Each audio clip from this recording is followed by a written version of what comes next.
বিকুল্লি শারাতিন হাসানা,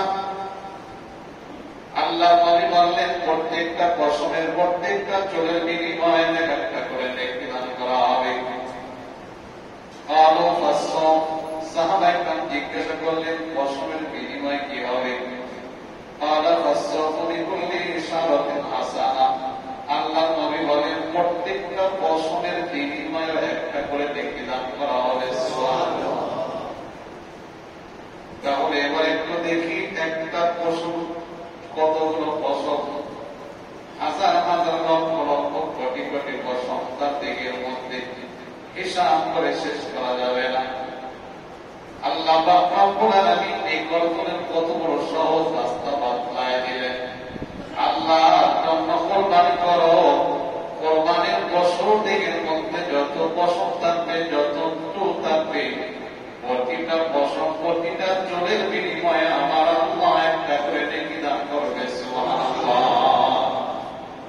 তার মানে কোটি কোটি নেক আমাদের আমলনামায় হয়ে যাবে। কাজেই যাদের উপর কোরবানি ওয়াজিব আবশ্যক, তারা অবশ্যই কোরবানি করবেন। আর যাদের উপর কোরবানি আবশ্যক না, ইচ্ছা করলে তারা নফল কোরবানি করতে পারে। সওয়াবের আশায় নফল কোরবানি করলেও তো সওয়াব হবে। প্রতিটা পশমের বিনিময়ে এক একটা করে নেকির মালিক সে হয়ে যাবে। যাদের মোটামুটি টাকা আছে, ওয়াজিব না, একটু চেষ্টা করলেই নফল কোরবানি করতে পারবে। সওয়াবের আশায় তাদেরও কোরবানি করা দরকার। আল্লাহ তাআলা যাদের তৌফিক আছে সবাইকে কোরবানি করার তৌফিক দান করেন। গত জুমায় বলেছিলাম কোরবানি তো নিজের পক্ষ থেকে দিব, নিজের মা বাবা যারা কবরে চলে গেছে তাদের পক্ষ থেকে দেওয়ার চেষ্টা করা। সর্বশেষ আমাদের নবী রাহমাতাল লিল আলামিন আকায়ে নামদার তাকবীরে মদিনা জনাব মুহাম্মদুর রাসূলুল্লাহ সাল্লাল্লাহু আলাইহি ওয়াসাল্লামের পক্ষ থেকে কোরবানি, যার তৌফিক আছে সে একাই একটা কোরবানি রাসূলের পক্ষ থেকে দেবে। একটা না পারে এক ভাগ দেবে, সেটাও না পারে আমরা যে সিস্টেম করেছি সবাই মিলে টাকা উঠায়া আমাকে মালিক বানাই দিলেন, আমি এই টাকা দিয়ে রাসূলের পক্ষ থেকে কোরবানি করে দেব।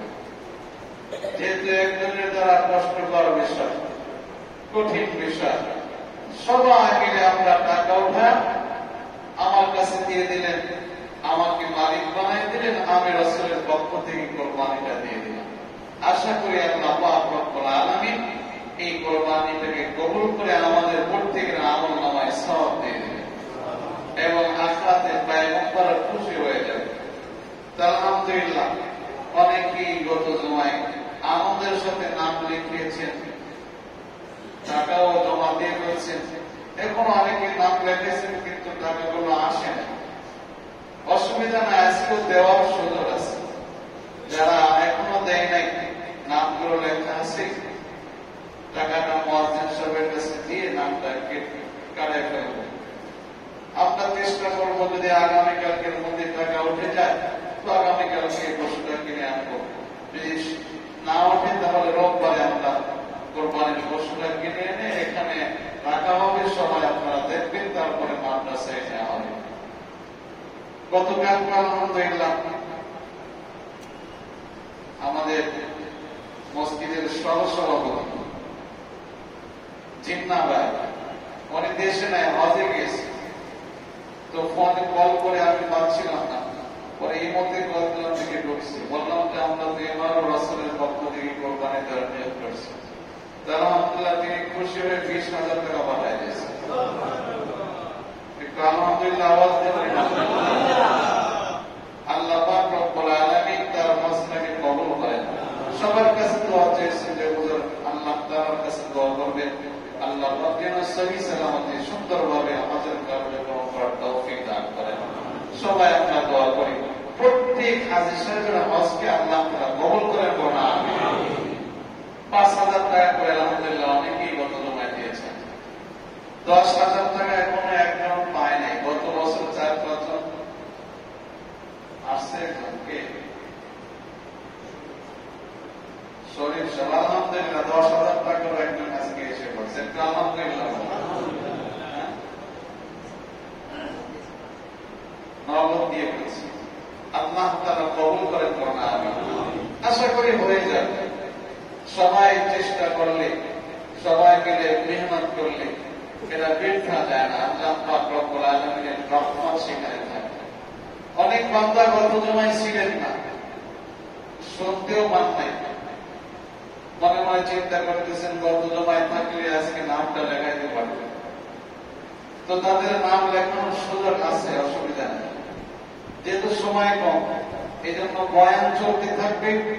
মুয়াজ্জিন সাহেব একবার দিয়ে আপনি তার মন চায় গত জমায় লেখানোর সুযোগ পায় নাই, আস্তে আস্তে লেখাইতে থাকে আর আপনার বয়ান শুনতে থাকে। শুরু থেকে গান দিতে শুরু করে দেবেন। যে যা পারে, যারা বাকি আছে বরকত রাসূলের মহব্বতে 500 হলে অসুবিধা নেই, 1000 টাকা হলে অসুবিধা নেই, 100 হলে অসুবিধা নেই। রাসূলের মহব্বতে বরকতি খাতায় নামটা উঠে যায়। আল্লাহ তাআলা যেন আমাদের প্রত্যেককে এই বরকত দেওয়ার তৌফিক দান করেন করুন, আমিন।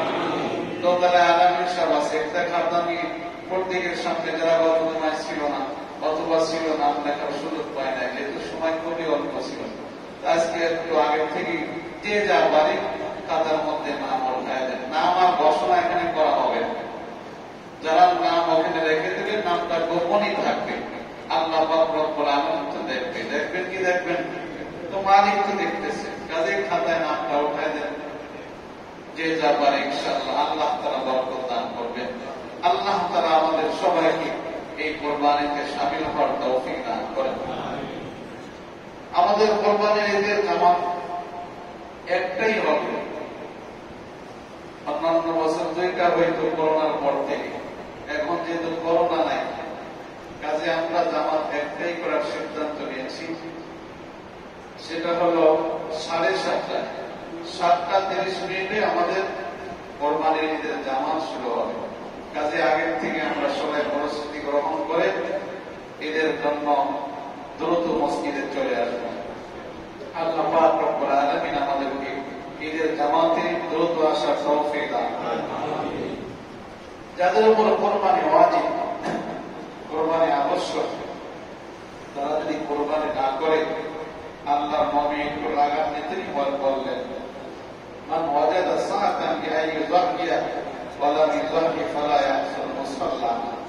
যার উপর কোরবানি ওয়াজিব, যে সামর্থ্য রাখে, সামর্থ্যবান, কিন্তু কোরবানি করবো না, সেজন্য ঈদগাহের ময়দানে না আসে। রাসূল একটু কঠিন ভাষায়, কড়া ভাষায় বলেন, যার উপর কোরবানি ওয়াজিব কিন্তু কোরবানি করবো না, সেজন্য ঈদগাহের ময়দানে উপস্থিত না। কত বড় কঠিন কথা আমরা একবার বলেছেন। এই জন্য যাদের উপর কোরবানি ওয়াজিব অবশ্যই কোরবানি করার নিয়ত করে ফেল। আল্লাহ পাক রব্বুল আলামিন ঈদের দিনে কোরবানির জন্য সুন্দর করে গোসল করা বাসায় রেখে ঈদের নামাজ জামাতের সাথে আদায় করে বাড়িতে যে কোরবানি করার তৌফিক দান করেন। ঈদের নামাজের আগে যেন আবার কোরবানি করে ফেলেন। যদি ঈদের নামাজের আগে কোরবানির জন্তু জবাই করে ফেলেন, কোরবানি আদায় হবে। ঈদের নামাজের পরেই জবাই করা হবে। ঈদের নামাজের পরেই জবাই করা লাগবে। খবরদার নামাজের আগে যেন কেউ কোরবানি না করে ফেলে। যাই হোক, ঈদের নামাজের জামাত হবে 7:30টায় আমাদের আরম্ভ হবে। আমরা আগের থেকে মসজিদে চলে আসবো। রাজি আছেন ইনশাআল্লাহ? অনেকে দেখা যায় এমন ঘুমাইছে শেষ রাত্র পর্যন্ত, ঘুম অনেক পরিশ্রমের পরে ঘুমাইছে, ফজরের নামাজের খবর নেই। ফজরের নামাজ হলো ফরজ। ফজরের নামাজটা কি ফরজ? আপনি ফরজ নামাজই করলেন না, আসছেন ঈদের নামাজ পড়তে। এই জন্য ফরজ যেন ছুটে না যায়। ফরজিয়াতের প্রতি খুব লক্ষ্য রাখতে হবে। ফরজটাও আদায় করবেন, ঈদের নামাজটাও আদায় করবেন। রাজি আছেন ইনশাআল্লাহ? কোরবানির পশুটা একটু মোটা তাজা হওয়া, হৃষ্টপুষ্ট হওয়া। অনেকে কোরবানির জন্তু কড়াই করে এক ঠ্যাং একেবারে অকেজ হয়ে গেছে, এক ঠ্যাঙের উপর ভর করতে পারে না, একেবারে দুর্বল। তো তো শরীয়তের মাসআলা হলো এই কোরবানিটা সহিহ হবে। যেহেতু কোরবানিটা আল্লাহর জন্য করা হচ্ছে, আল্লাহ পাক রব্বুল আলামিনের শানে এটা মানায়।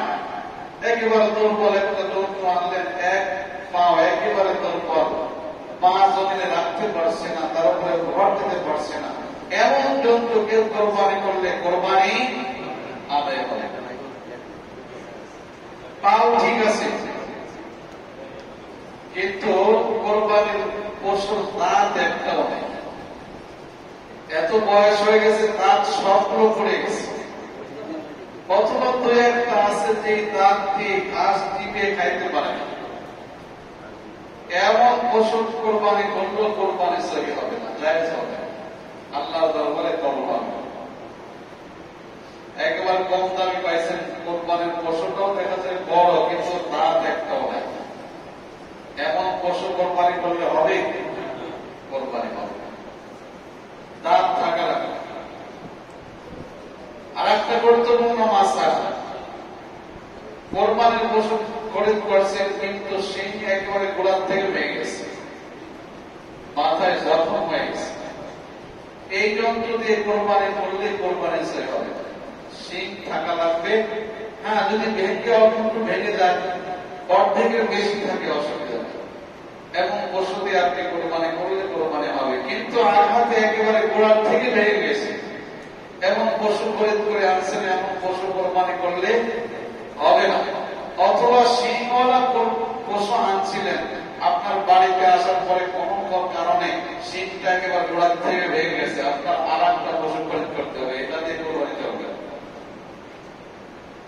কোরবানির পশু খরিদ করে আনলেন, ঘটনাক্রমে একটা রাস্তার সাথে গোদাগুদি করতে গিয়ে শিং একেবারে গোড়ার থেকে ভেঙে গেছে, এই পশু দিয়ে কোরবানি করলে কোরবানি হবে না, আর একটা পশু খরিদ করে আনবে।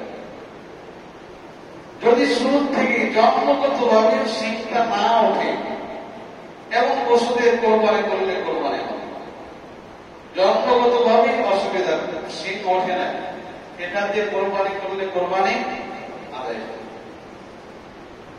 অনেক সময় দেখা যায় কোরবানির পশু রাতের বেলায় খরিদ করে আনছে, দেখা গেল কান কাটা, কান অর্ধেকের বেশি কাটা, এখন কি হবে? মাসআলা হলো এই কোরবানির পশু দিয়ে কোরবানি করলে কোরবানি হবে না, আর একটা পশু খরিদ করে কোরবানি করতে হবে। কান অর্ধেকের বেশি থাকতে হবে, অর্ধেকের বেশি থাকতে হবে, অর্ধেকের থেকে বেশি যদি কান কাটা হয়, তাহলে এমন পশু দিয়ে কোরবানি করলে কোরবানি হবে না। কোরবানির পশু খরিদ করে আনলেন, লেজ কাটা, লেজ নাই, অথবা লেজ ছিল, বাড়িতে আনার পরে ঘটনাক্রমে লেজটা কেটে গেছে, অর্ধেকের বেশি লেজ কেটে গেছে, এই পশু দিয়ে কোরবানি করলে কোরবানি সহিহ হবে না, আর একটা পশু খরিদ করে আপনার কোরবানি করতে হবে। এই জন্য লেজ দেখে আনতে হবে। অর্ধেকের বেশি যদি লেজ কাটা থাকে অথবা কান কাটা থাকে, ওই পশু দিয়ে কোরবানি করলে কোরবানি সহিহ হবে না, অর্ধেকের বেশি থাকতে হবে। আল্লাহ পাক রব্বুল আলামিন এইভাবে দেখে শুনে পশু খরিদ করার তৌফিক দান করেন, বলুন আমিন। আরো অনেক মাসআলা আছে, ব্যক্তিগতভাবে এসে জেনে নেবেন, অনেক মাসআলা, শব্দ বলার সুযোগ হয়। তো গত জুমায় বলেছিলাম এই কোরবানির সম্পর্ক হযরত ইব্রাহিম আলাইহিস সালাতু ওয়াস সালামের সাথে। কার সাথে? হযরত ইব্রাহিম আলাইহিস সালাতু ওয়াস সালামের সাথে। যদিও কোরবানির বিধান চালু হয়েছে হযরত আদম আলাইহিস সালাতু ওয়াস সালামের জামানায়, হাবিল কাবিলের মাধ্যমে, কিন্তু তখনকার সিস্টেম আর এখনের সিস্টেম পার্থক্য। তখন তো যার কোরবানি কবুল হবে উপর থেকে আগুনের দ্বারা এসে পুড়িয়ে চলে যাবে, যারটা কবুল হবে না তারটা ওখানে থাকবে। পরবর্তীতে তওবা দিনা করে আল্লাহ তাআলার কাছে কান্নাকাটি করলে হয়তো আল্লাহ পাক আবার আগুনের দ্বারা পাঠিয়ে দিতেন, আবার এসে তার পশুটা, তার যন্ত্রটা, তার জিনিসটা পড়ায় ফেলেছে। এই জিনিসটা আমাদের নবীর খাতিরে কোথায় নেওয়া হয়েছে? কারণ যদি এই হালাল থাকতো দেখা যায় তো অধিকাংশ মানুষের কোরবানি কবুল হয়নি। সবাই লজ্জিত হয়ে যায়, আমার কোরবানিটা কবুল হলো না। সমাজে তার ইজ্জত থাকতো, সম্মান থাকতো। আল্লাহ পাক রব্বুল আলামিন আমার আপনার নবীর খাতিরে, নবীর উম্মতের লজ্জা পাবে, আল্লাহ পাক এটাও সহ্য করতে পারে না। তাই আল্লাহ পাক বিধানটা উঠায় নিলেন যে সবার জন্য কোরবানি করবে, কারটা কবুল হবে না হবে যেটা কেউ না জানে, কেউ না জানে। হারাম টাকা দিয়ে কোরবানি জবাই করলে, কোরবানির পশু খরচ করলে তো কবুল হবে। কি বলে কবুল হবে? দেখা গেল আমাকে একটা হাদিয়া দিলেন হারাম টাকা, তো আমি ওই টাকা দিয়ে কোরবানি করলাম, দেখা যাচ্ছে আমারটাও কোরবানি হলো না। কি হলো? সবাই বলবেন ইমাম সাহেবের কোরবানি কবুল হলো না। আসলে ইমাম সাহেব তো হাদিয়া নিয়েছেন আপনার কাছ থেকে, আপনি কোথা থেকে দিয়েছেন ইমাম সাহেব তো খবর নেই, কবুল তো হয় না। ইমাম সাহেব লজ্জা পাবে কি পাবে না? সমালোচনার জ্বর উঠে যাবে, আমাদের ইমাম সাহেবের কোরবানি কবুল হয়নি। আর যারা একটু আলেমদেরকে দেখতে পারে না, আলেমদেরকে দেখলেই চুলকানি আরম্ভ হয়। আরে কিছু মানুষ আছে কি না আলেমদেরকে সহ্যই করতে পারে না, এরা তো সুযোগ পেয়ে যাবে। আর পাইছে জিলপার মসজিদ ইমাম সাহেবের কোরবানি কবুল হয় না, মায়ে কিচ্ছু হয়ে যাবে। অনেকে হবে না পথে ঘাটে স্লোগান ইমাম সাহেবের কোরবানি কবুল হয়। তো আল্লাহ পাকের খাস রহমান, আল্লাহ পাক বিষয়টা গোপন রাখছে। যদি প্রকাশ করতেন অনেকে আমরা লজ্জিত হইতাম। এটা আল্লাহ পাকের খাস মেহেরবানি আমাদের জন্য। তো আল্লাহ তাআলার কাছে দোয়া করি, আল্লাহ পাক যেন আমাদের প্রত্যেকের কোরবানি কবুল করেন। সকলে বলুন আমিন। তো আমাদের কোরবানির সম্পর্ক ইব্রাহিম আলাইহিস সালাতু ওয়াস সালামের সাথে। সরকার দো আলম নবীকে সাহাবায়ে কেরাম জিজ্ঞাসা করেছিলেন, মা হাদিল আযওয়াহি ইয়া রাসূলুল্লাহ, এ আল্লাহর রাসূল এই কুরবানির বিষয়টা কি? কুরবানির বিষয়টা আমরা জানতে চাই। আল্লাহর রাসূল বললেন, সুন্নাত আবি ইব্রাহিম, এটা হলো ইব্রাহিম আলাইহিস সালামের আদর্শ। ঘটনাটা কি? আল্লাহ পাক রব্বুল আলামিন কোরআনে হাকিমে ঘটনাটা উল্লেখ করেছেন যেন কিয়ামত পর্যন্ত আগত মানুষ এই ঘটনা শুনবে, পড়বে এবং শিক্ষা গ্রহণ করবে। ইব্রাহিম আলাইহিস সালাম আল্লাহ তাআলার জন্য কত বড় কোরবানি করেছেন, এটা দেখে যেন উম্মতে মুহাম্মাদি শিখে, পরবর্তী উম্মতেরা যেন শিখে এইভাবে কোরবানি করে, এইভাবে নিজের দিনটাকে কোরবানি করতে পারে। এই জন্য আল্লাহ পাক কোরআনে হাকিমে ঘটনাটা স্পষ্টভাবে উল্লেখ করেছেন। ইব্রাহিম আলাইহিস সালাম বৃদ্ধ হয়ে গেছেন, কোন সন্তান হয় না, একেবারে বুড়ো। বৃদ্ধ বয়সে হঠাৎ দিলের মধ্যে উদয় হলো একটা সন্তান তো দরকার।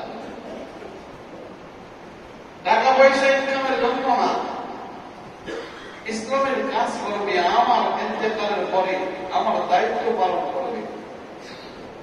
ইব্রাহিম আলাইহিস সালাম আল্লাহ তাআলার কাছে দোয়া করা আরম্ভ করলেন, রব্বি হাবলি মিনাস সালিহিন, রব্বি হাবলি মিনাস সালিহিন, আয় আল্লাহ একটা নেক সন্তান দাও, রব্বি হাবলি মিনাস সালিহিন, আল্লাহ আমাকে একটা নেক সন্তান দান করো। মুফাসসিরিন বাংলাকে নেক সন্তান আল্লাহ তাআলার কাছে চাওয়া, এটা হলো পয়গম্বরদের আদর্শ। যার সন্তান হয় না আল্লাহ তাআলার কাছে নেক সন্তান চাবে। প্রত্যেকটা মানুষের দায়িত্ব হলো আল্লাহ তাআলার কাছে নেক সন্তানের জন্য দোয়া করা। এটা পয়গম্বরের আদর্শ, পয়গম্বরদের সুন্নাত। রব্বি হাবলি মিনাস সালিহিন, আয় আল্লাহ আমাকে নেক সন্তান দান করো, নেক সন্তান দান করো। বৃদ্ধ বয়সে ইব্রাহিম আলাইহিস সালাম আল্লাহর কাছে নেক সন্তান চাইলেন। আল্লাহ পাক রব্বুল আলামিন খলিল ইব্রাহিম আলাইহিস সালামকে সুসংবাদ প্রদান করলেন, ফাবাশশারনাহু বিগুলামিন হালিম। আল্লাহ পাক রব্বুল আলামিন সহনশীল, ধৈর্যশীল একজন সন্তানের সুসংবাদ দিলেন। সুবহানাল্লাহ। ইব্রাহিম বৃদ্ধ বয়সে, আমি আল্লাহর কাছে তুমি অসুবিধা নাই, আমি আল্লাহ পাক রব্বুল আলামিনের ক্ষমতা আছে যে আমি আল্লাহ তাদের পুত্র সর্বক্ষমতার মালিক যারে যাচাই করতে পারি। যৌবন বয়সে সন্তান দেওয়ার ক্ষমতা আমার আছে, বৃদ্ধ বয়সে সন্তান দেওয়ার ক্ষমতা আমার আছে। কাজী ইব্রাহিম অসুবিধা নাই, আমি আল্লাহ তোমার আবদার মঞ্জুর করে নিলাম, এমন সন্তান দিব রে ইব্রাহিম, তোমার সন্তান হবে সহনশীল। সুবহানাল্লাহ। ইব্রাহিম আলাইহিস সালাতু ওয়াস সালামের দুইজন বিবি ছিল। প্রথমে বিশ্ব সুন্দরী বিবি সারা, বিশ্ব সুন্দরী বিবি সাহারাকে বিবাহ করেছিলেন। এখানে লম্বা একটা ঘটনা আছে, সময় নেই, এক মিনিটে বলে দেই। বিশ্ব সুন্দরী বিবি সাহারা মেলা মিলাইছে, স্বামী গ্রহণ করবে। সারা বিশ্বের মধ্যে যত বড় বড় ধনীরা ছিল, রাজা বাদশা ছিল, বিশ্ব সুন্দরীকে বিবাহ করার জন্য সবাই লাইন লাগাইছে। রাজা বাদশাদের প্রথম লাইন, বড় বড় ব্যবসায়ীদের দ্বিতীয় লাইন, একে একে অনেকটা লাইন দাঁড়ায় গেল। বিশ্ব সুন্দরী বিবি সারা স্বামী গ্রহণ করবে, ফুলের মালা লয়া প্রত্যেক লাইন দিয়ে করতেছে, যাকে পছন্দ হবে তার গলায় ফুলের মালাটা পরে দান করাই দেবে। প্রথম লাইন অতিক্রম করলো, রাজা বাদশাদের লাইন কাউকে পছন্দ হয় না। দ্বিতীয় লাইন অতিক্রম করলেন, বড় বড় ব্যবসায়ী, ধনাঢ্য মানুষ, চেহারা সুন্দর, সব দিক দিয়ে ঠিকঠাক, কিন্তু বিশ্ব সুন্দরী বিবি সায়রা কাউকে পছন্দ হয় না। বান্ধবীরা রাখতে বলে, ও সায়রা, আমাদের মনে হয় তোমার তোমার স্বামী জড়বে না, কত সুন্দর চেহারাওয়ালা মানুষ দেখলা, কাউকে পছন্দ হলো না। রাজা বাদশাদের সন্তান দেখলা, পছন্দ হলো না, কাকে আর পছন্দ করবা? পিছনে হযরত ইব্রাহিম আলাইহিস সালাম দাঁড়ানো। ইব্রাহিম ওই রাস্তা দিয়ে যাচ্ছিলেন, যখন শুনলেন এখানে কি হয়, বলে বিশ্ব সুন্দরী বিবি সায়রা স্বামী গ্রহণ করবে। ইব্রাহিম আলাইহিস সালাম এক কোনায় যায় আল্লাহর কাছে বললেন, আল্লাহ তুমি যদি পারমিশন দাও আমি ইব্রাহিম এখানে দাঁড়ায় যাই। ইব্রাহিম আল্লাহর কাছে বললেন, আল্লাহ বিশ্ব সুন্দরী বিবি সায়রা স্বামী গ্রহণ করবে শুনলাম, তোমার যদি একটু অনুমতি হয় আমি পয়গম্বর লাইনে দাঁড়ায় যাই। আল্লাহ পাক পারমিশন দিলেন, অনুমতি দিলেন, ইব্রাহিম দাঁড়ায় যাও, আমি আল্লাহ অনুমতি দিয়ে দিলাম। ইব্রাহিম একেবারে সর্বশেষ লাইনে, যেখানে গরিব অসহায়দের লাইন, দাঁড়ায় গেলেন। অবিক্ষমান সায়রা স্বামী খুঁজতেছে, পায় না, বলে দেখি শেষ লাইনের দিকে লক্ষ্য করে দেখি সেখানে পাওয়া যায় কিনা। বলে সেটা তো ফকির মিসকিনের লাইন, গরিব অসহায়দের লাইন, সেখানে দেখি কি হবে। বলে অসুবিধা নাই, দেখি আমার স্বামীকে সেখানে পাওয়া যায় কিনা। বিশ্ব সুন্দরী বিবি সায়রা দলায় চলে আসছে। হঠাৎ করে ইব্রাহিম পয়গম্বরের চেহারার দিকে নজর পড়ে গেছে। বিবি সায়রা বান্ধবীদেরকে ডাকতে বললেন, বান্ধবীরা গো, 40টা রাত থেকে আমি পরপর স্বপ্ন দেখতেছিলাম, আমার আল্লাহ দেখে স্বপ্ন জড়িতার চেহারাটা দেখাইতেছিল। দেখবে দেখ, ওই যে আমার স্বামী ইব্রাহিম, তাকায় দেখ, আল্লাহর পয়গম্বর পিছনে দাঁড়িয়ে আছে, আমি তাকে স্বামী হিসেবে গ্রহণ করলাম। ইব্রাহিম আলাইহিস সালামের গলায় ফুলের মালা পরিধান করায় দিলেন। বান্ধবীরা বলে, আয় কত বড় পুরা কপাল, একজন গরিব মানুষকে স্বামী হিসেবে গ্রহণ করলো, এর চাইতে নির্মতি আর কি আছে? একজন গরিব মানুষকে স্বামী হিসেবে গ্রহণ করলো। সায়রা মনে গরিব হইতে পারে, কিন্তু জানো সে কে? সে তো আল্লাহর পয়গম্বর, এর চাইতে শ্রেষ্ঠ মানুষ দুনিয়াতে আর কেউ নাই। বিশ্ব সুন্দরী বিবি সায়রা ইব্রাহিম আলাইহিস সালামের প্রথম বিবি। দ্বিতীয় বিবি হলেন হযরত হাজরা আলাইহিস সালাম। বিবি হাজরাকে যখন ইব্রাহিম আলাইহিস সালাম বিবাহ করেন, ঘটকারি করেছিলেন বিবি সায়রা, যেহেতু আমাদের কোন সন্তান হয় না, আপনি হাজিরাকে বিবাহ করেন, আল্লাহ পাক ইচ্ছা করলে সন্তান দিতে পারেন। হাজিরাকে বিবাহ করলেন, সেখানেও সন্তান হয় না। ইব্রাহিম আলাইহিস সালাম বৃদ্ধ বয়সে যখন আল্লাহর কাছে আবদার করা আরম্ভ করলেন, আল্লাহ পাক বিবি হাজিরার গর্ভে ইসমাঈলকে দান করলেন। সুবহানাল্লাহ। ইসমাঈল আলাইহিস সালাম দুনিয়াতে পদার্পণ করলেন, দুনিয়াতে আগমন করলেন। ইব্রাহিম আলাইহিস সালাম আল্লাহর পক্ষ থেকে নাম রাখলেন ইসমাঈল। ধীরে ধীরে ইসমাঈল একটু বড় হয়ে গেল। ইব্রাহিম আলাইহিস সালামের দিলের মধ্যে তার প্রতি মহব্বত পয়দা হয়ে গেল। বিবি হাজরা লক্ষ্য করে দেখলেন সন্তানের প্রতি অনেক মহব্বত, ভালোবাসা।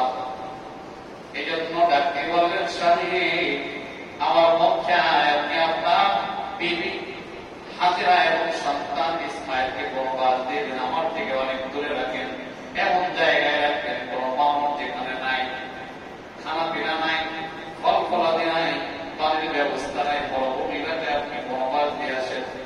ইব্রাহিম আলাইহিস সালাম কোনো জবাব দিলেন না, কারণ তিনি পয়গম্বরকে আপনি এইভাবে করবেন।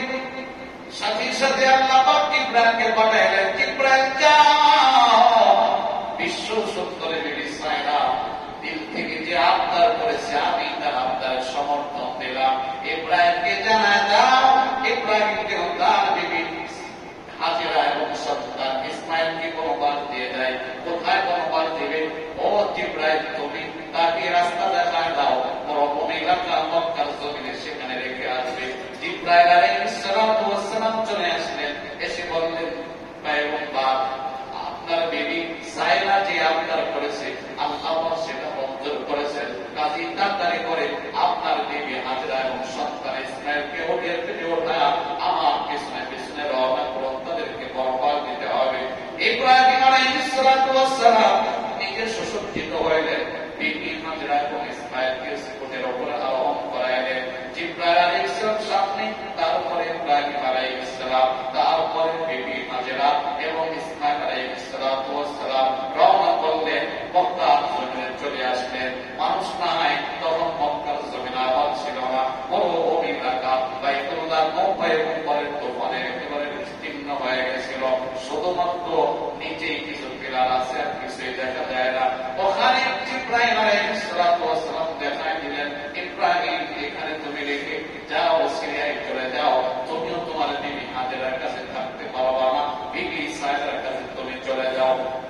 ইব্রাহিম আলাইহিস সালাম কয়েকটা খেজুরে কয়েক বছর পানি দিয়ে বিদায় নিতেছেন, আর বিবি হাজেরাকে এখানে রেখে রওনা করতেছেন। বিবি হাজেরা ডাকতে বলে, স্বামী এখানে আপনি আমাদেরকে রেখে কোথায় চলে যান? আপনার ছাড়া কেউ নাই, আমরা দুইজন ছাড়া আর কেউ এখানে নাই, পানির ব্যবস্থা নাই, খানার কোনো ব্যবস্থা নাই, কোথায় চলে যান? ইব্রাহিম আলাইহিস সালাম কোনো কথা বলেন না। ইসমাঈল আলাইহিস সালাম শিশু বাচ্চা ওখানে শুয়ে আছে। মা হাজেরা বারবার জিজ্ঞাসা করে, স্বামী বলো আপনি আমাদেরকে রেখে কোথায় যান? ইব্রাহিম কিছুই বলেন না। সর্বশেষ বিবি হাজেরা, মা হাজেরা আলাইহিস সালাম জিজ্ঞাসা করে, স্বামী জানতে চায় আপনি কি আপনার নিজ ইচ্ছায় এখানে রেখে যান, নাকি আল্লাহ পাক রব্বুল আলামিনের ইচ্ছায় রেখে যান? ইব্রাহিম কথা বলতে পারেন না, কারণ মনে ব্যথা, সন্তান অনেকদিন পরে পেলাম, তারপরে বনবাস দিয়ে চলে যাইতে হইতেছে, আল্লাহর নির্দেশে কথা বলেন না। হাতের ইশারা দিয়ে উপরের দিকে নখ দিয়ে ইশারা করলেন, হাজেরা গো, আমি আমার নিজের পক্ষ থেকে কোনো বল দেয় না, আমার আল্লাহর ইচ্ছা অনুযায়ী তোমাকে বনবাস দিয়ে চলে যাইতেছি। সুবহানাল্লাহ। মা হাজেরা ডাকতে বলে, স্বামী হে, এবার আপনাকে খুশি মনে আমি বিদায় করে দিলাম। ও স্বামী, যেহেতু আল্লাহর ইচ্ছা আপনি বনবাস দিয়ে গেলেন, কেউ যদিও নাই, মনে বিশ্বাস আছে আল্লাহ আমাদের সাথে থাকবে। ইব্রাহিম আলাইহিস সালাম চলে আসলেন, মা হাজেরা অবস্থান করতেছেন।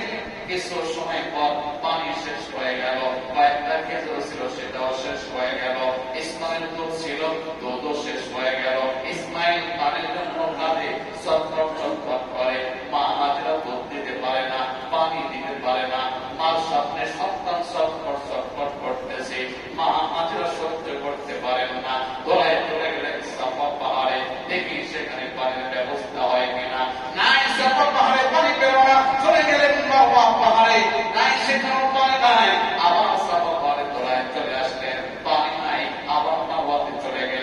এইভাবে 7টা চক্কর লাগাইলেন।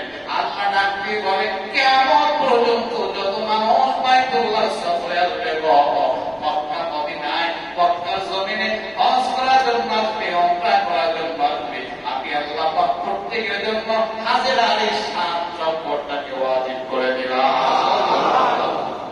7 চক্কর যখন লাগাইছে, পানি নাই, মার বুকটা ফেটে যায়, না জানি আমার সন্তান ইসমাইল দুনিয়া থেকে বিদায় নিয়ে চলে যায় কিনা, এক ফোঁটা পানির ব্যবস্থা আমি করতে পারি না। আল্লাহ পাক জিবরাইলকে ডাকতে বলে, জিবরাইল যাও, ও জিবরাইল যাও, হাজরা পানির জন্য পাগল করা হয়ে গেছে, কোথাও পানি নাই। যাও জিবরাইল, ইসমাইলের পায়ের গোড়ালি দিয়া জমিনের উপরে একটা আঘাত করো, আমি আল্লাহ পাক কুদরতি পানির ব্যবস্থা করে দেব। জিবরাইল আলাইহিস সালাম চলে আসলেন, ইসমাইল আলাইহিস সালামের পায়ের গোড়ালি দিয়ে আঘাত করলেন, সাথে সাথে নিচ থেকে পানি ওঠা আরম্ভ হয়ে গেল। মা দৌড়ায় চলে আসলেন, তাকায় চতুর্দিক দিয়ে পানি ছড়িয়ে পড়তেছে, চতুর্দিক দিয়ে একটা বাদলে দিলেন, হাত দিয়ে পানির উপর ধাবা দিতেছে আর বলতেছে, পানি জম জম জম, পানি তুমি জমে যাও। আল্লাহ পাক বলেন, মা হাজরা জবাব দিয়ে জম জম শব্দ বের হয়ে গেল, আমি আল্লাহ এই কবির নাম দিয়ে দিলাম জমজম। তখন থেকে জমজম আরম্ভ হয়ে গেছে, ওই যে জমজমের কবির পানি শুরু হয়ে গেল। আজও কোটি কোটি মানুষ জমজমের পানি পান করে, পানি ফোরায় না, শেষ হয় না, কেমন পর্যন্ত যত হাজি সাহেবরা পানি পান করবে, মুসলমানরা জমজমের পানি কখনো শেষ হবে না। সুবহানাল্লাহ। এইভাবে পরবর্তীভাবে মানুষ জমজমের পানি পান করতে থাকবে, পানি শেষ হবে না। বরং আল্লাহর নবী বলে, যদি কোন অসুস্থ ব্যক্তি নিয়ত করে জমজমের পানি পান করে, আল্লাহ পাক তাকে শিফা দান করবে। সুবহানাল্লাহ। ক্ষুধার্ত ব্যক্তি ক্ষুধা নিবারণের জন্য জমজমের পানি পান করবে, আল্লাহ পাক তার ক্ষুধা নিবারণ করায় দেবে। সুবহানাল্লাহ। এই জন্য জমজমের পানি অনেক বরকতময় পানি।